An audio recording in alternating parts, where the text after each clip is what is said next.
Gentleman's recognized. So I've got 4 documents I'd like to introduce into the record. The first one is Jeffrey Epstein's 6 story played out for years in plain sight.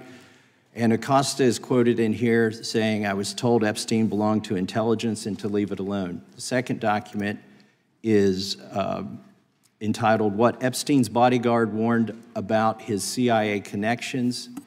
The third document is from Fox Digital. It's titled, "Epstein's Private Calendar Reveals Planned Meetings with Obama Admin Official CIA Chief."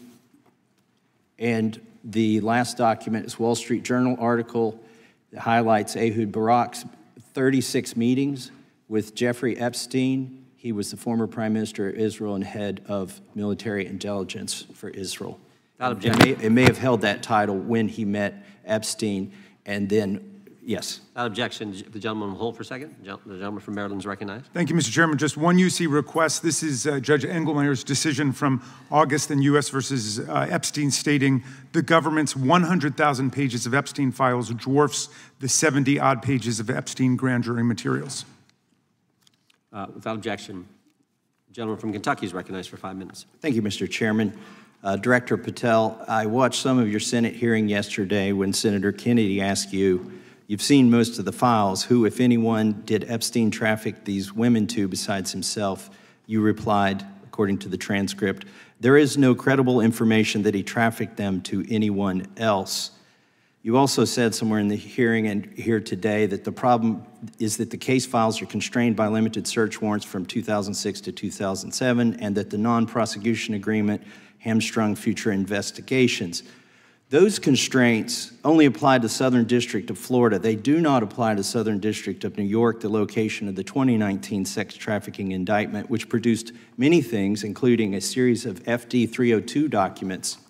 According to victims who cooperated with the FBI in that investigation, these documents in FBI possession, your possession, detail at least 20 men, including Mr. Jess Staley, CEO of Barclays Bank, who Jeffrey Epstein trafficked victims to, victims including minors, such as Virginia Roberts Giuffre, may she rest in peace. That list also includes at least 19 other individuals, one Hollywood producer worth a few $100 million, one royal prince, one high-profile individual in the music industry, one very prominent banker, one high-profile government official, one high-profile former politician, one owner of a car company in Italy, one rock star, one magician, at least 6 billionaires, including a billionaire from Canada. We know these people exist in the FBI files, the files that you control. I don't know exactly who they are, but the FBI does. Have you launched any investigations into any of these people, and have you seen these 302 documents?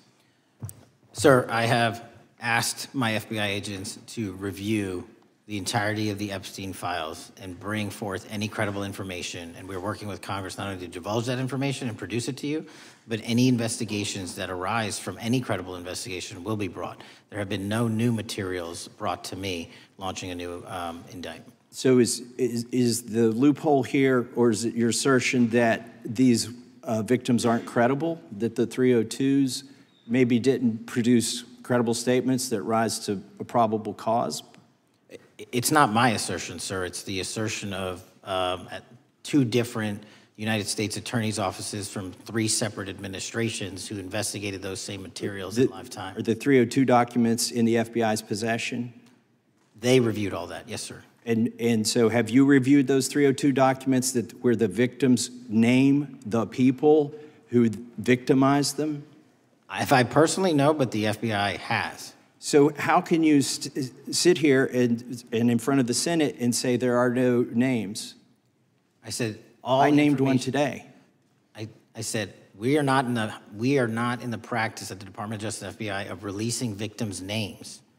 That is not what we do. We are also not in the habit of releasing incredible information. That's not what we do. But multiple authorities have looked at the entirety of what we have. Okay, I got to move on here. Were you present when the AG had the White House event when she released the binders to the social media influencers? I was, yes.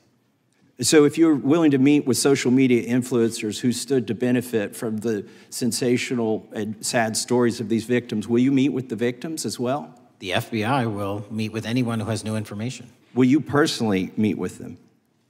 The FBI and the professionals who are handling the cases will.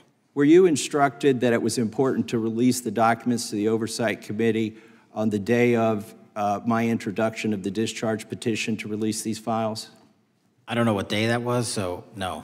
Well, they were released that day, and there were victims' names who weren't redacted because they were in such a rush, and the victims are not happy about that. Have you investigated any of the CIA connections? Have you seen the CIA file on Jeffrey Epstein? And if you wanted to see it, would they show it to you?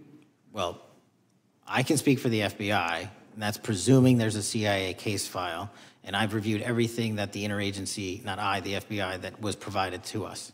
Would you be willing to look at the CIA file on Jeffrey Epstein? If there is such a file, and if it has not already been turned over to the FBI will look at any new investigative leads. Have you made any progress on the pipe bomb investigation January 6th? And have you made any progress on the motive of the Las Vegas shooter? As to the first, it's an ongoing investigation, and we have made progress. As to the second, sir, I'll have to get back to you. All right. Thank you. I yield back.